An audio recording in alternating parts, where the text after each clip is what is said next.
significant numbers of people suffer the trauma of domestic violence as children.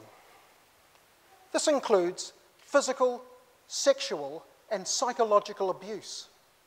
Psychological abuse can be witnessing the violence in their homes. And yet, many of those people are able to overcome its negative effects.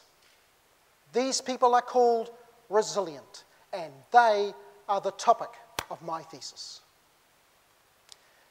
But how do you know if someone's resilient? Let's take an example. A young woman enjoys her time at high school. She is away from the violence at home. She is well liked by her friends and her teachers, and she is doing well academically. She is also spending her time sniffing and smoking and drinking whatever substance she can get her hands on. Is she resilient?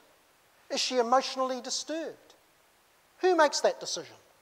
What criteria do they use? And what assumptions are underpinning those criteria?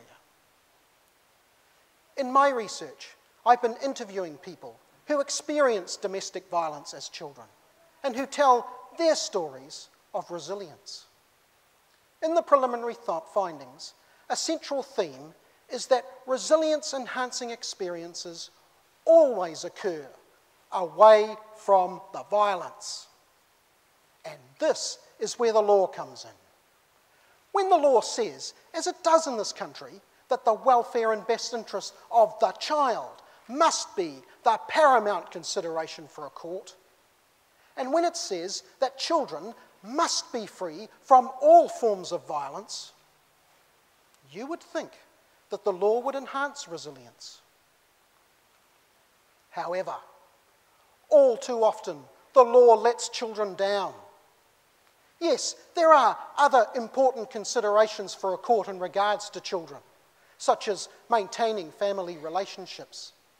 But those considerations cannot and must not be more important than keeping children safe. These issues will be discussed in the context of the role that law plays in society. And my thesis will argue that ultimately law is about how we treat each other and therefore has implicit ethical and moral concerns. Resilience is the overcoming of a trauma. It is also, as the participants in my research demonstrate, a triumph of the human spirit, and therefore the law should give us stuff. Thank you.